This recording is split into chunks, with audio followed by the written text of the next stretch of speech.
Olá a todos, neste vídeo eu vou falar sobre um homem extraordinário, eloquente, comunicativo, um verdadeiro mestre da política. Mas não era só isso, ele possuía um magnetismo quase irresistível, uma beleza que era sobre-humana, uma perfeição em carne e osso. Mas mesmo com toda essa glória, esse homem era o anticristo. Antes do sonho, eu estava estudando sobre as 10 Sefirot. As 10 Sefirot são 10 virtudes que são características de Deus, né? Mas que podem ser utilizadas pelo homem ou estudadas pelo homem para que o homem eleve o seu nível de espiritualidade. No entanto, nenhum homem consegue obter as 10 Sefirot ou chegar em perfeição às Sefirot, até porque o homem ele foi feito para estar na Terra, no plano terrestre. Então, basicamente, as 10 Sefirot, né, essas 10 virtudes, são características de Deus, ok? Dentro do misticismo judaico e da Kabbalah. É importante mencionar isso porque esse estudo está diretamente ligado ao meu sonho. Olá pessoal, sejam muito bem-vindos ao canal do Mestre Chotá, onde não há barreiras para aqueles que se revestem das instruções do Mestre Chotá. Esse sonho ele ocorreu por volta do dia 25 de julho de 2025, já fazem quase 2 meses, hoje é dia 13 de outubro de 2025, e eu não vou trazer tópicos relacionados a esse, né, porque são tópicos extremamente pessoais. No entanto, devido a acontecimentos, né, eventualidades recentes, esse sonho ele veio à tona, e como ele veio tão perfeito como no dia que eu sonhei, né, com todas as características quase perfeitamente, eu decidi fazer esse vídeo pro canal. Mas não é algo que eu pretendo trazer com frequência, né? Basicamente, eu estava no auditório, e dentro desse auditório eu estava com outras pessoas. Tinham muitas pessoas nesse auditório, e o centro das atenções era um homem, né? Havia um homem no centro, e esse homem ele falava de forma eloquente, né? Era como se fosse ao mesmo tempo um político, né? Uma pessoa diplomática. E ali ele falava, se comunicava muito bem, ele fazia muitas promessas, e todas as pessoas ali estavam por questões de dependência, né? Eram pais de família ou mulheres, pessoas que buscavam algum tipo de recurso, ou seja, havia algum tipo de dependência, e aquele homem era como a solução, entende? Ele trazia soluções, ele enchia de promessas, ele tinha todas essas características de perfeição em uma só pessoa, né, que convencia. Para entender como o meu cérebro ele produziu esse sonho, a gente precisa falar da característica de que é um homem no meu subconsciente, e um homem ele possui característica como ele é incisivo, né, poderoso e confiante, né? E essas são as características que no todo eu conecto à figura masculina. Mas como esse sonho ele está muito ligado ao meu estudo sobre as 10 virtudes de Deus, esse homem não só possuía essas características que o meu subconsciente atribui ao masculino, ele também tinha características como uma sedução que chegava a hipnotizar, sabe? Que te prendia, uma beleza e um glamour, entende? Assim, era um nível de sedução muito grande, sabe? Característica que eu já atribuo no todo a uma mulher. Não que eu já conheci homens com essas características, mas assim, é como o meu subconsciente ele vê, no geral. Então assim, o sonho ele me trouxe esse homem perfeito, com tudo, né, em si. E enquanto esse homem ele se comunicava com todo mundo ali naquele auditório, a minha alma, ela também se sentia seduzida, impressionada. Mas algo no meu espírito dizia, isso não é de Deus, isso é maligno, isso é diabo. Algo no meu espírito dizia, isso está errado, tem algo estranho nesse homem.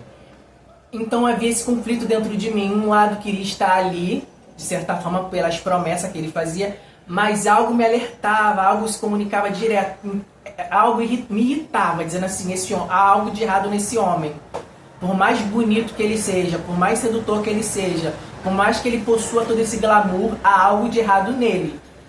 E havia esse conflito dentro do meu interior, entende? De repente, esse homem que era o centro das atenções e as pessoas estavam hipnotizadas pelo poder dele, ele se vira pra mim e ele me faz uma pergunta, ele faz um pedido, ou seja, ele quer uma informação minha, né? E pasmem, assim, se ele é tão perfeito, pra que ele quer algo meu? Ele não precisava de nada, correto? Mas no sonho eu não quero dizer que eu sou cheio da presença de Deus, né? Mas no sonho era como se eu ainda possuía uma fagulha da presença de Deus, uma fagulha da luz de Deus. E isso ele não tinha, porque ele era o maligno, ele era o anticristo. Ele tinha tudo terreno, né? tudo até mesmo da parte baixa celestial, mas ele não possuía o que vinha do trono de Deus. Ele não possuía o que era, em sua mais pura essência, divino. E logo disso ele precisava. E nesse momento que ele se vira para mim, ele se direciona a mim, eu me sinto intimidado. A todo momento com aquele certo medo, né? Porque o meu espírito também estava se conflitando com a minha alma. E de certa forma eu libero aquela informação. Mas o ponto central desse momento é que do meu lado tem uma mulher. E eu lembro perfeitamente como essa mulher Essa mulher era branca, de cabelos lisos, bem arranjados, né? Ela possuía o dress code perfeito, né?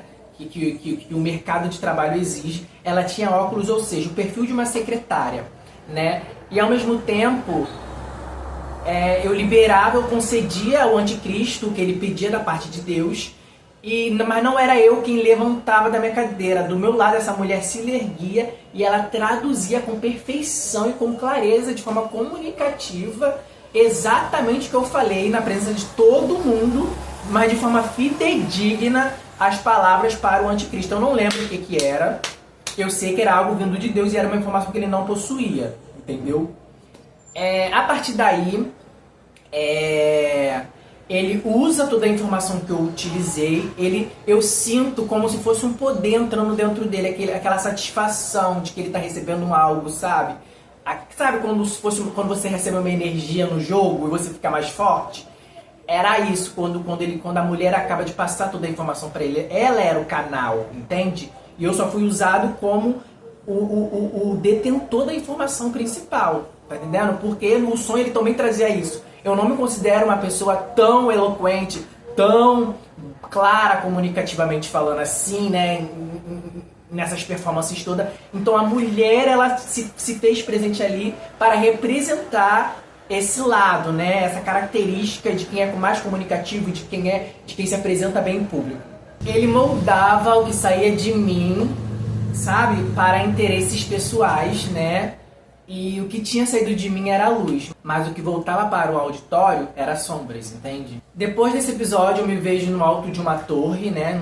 Dentro de um quarto, no alto de uma torre. Era como se fosse um castelo, mas era ainda uma construção um tanto mais recente, talvez de séculos atrás.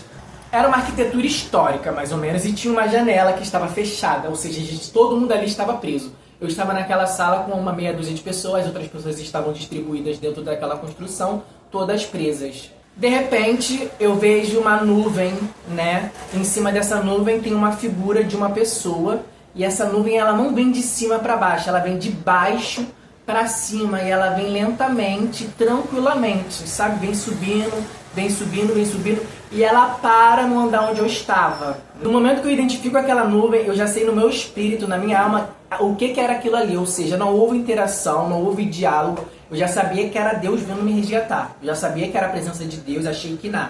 Tanto que era uma figura sem traços, né? Porque era um espírito, então eu não identifiquei traços. Mas era uma figura feminina. O porquê eu não sei esse hiperfoco no feminino.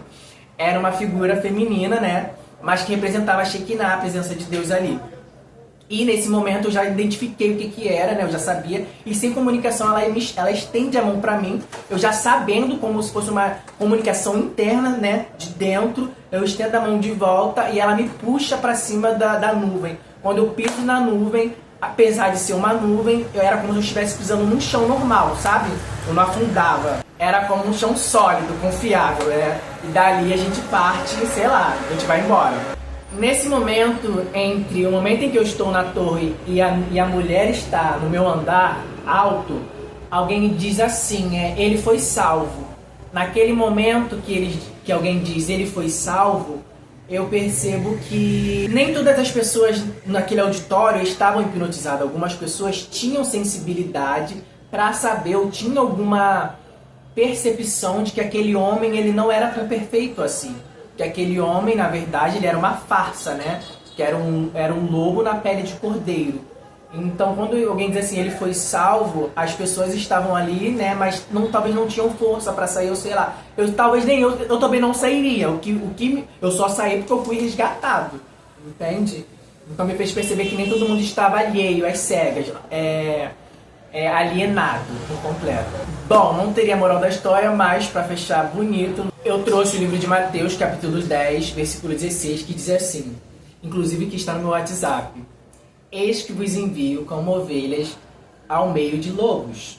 Portanto, sedes prudentes como as serpentes e simples como as pombas. Ovelha porque depende totalmente do pastor, que nesse caso é Deus, né, Jesus. O lobo representa o mundo, né, e o sistema, a estrutura de poder e as marionetes que operam, né, sob o domínio das trevas. Basicamente isso. Mas o que eu amo nesse versículo é o arquétipo da serpente, né?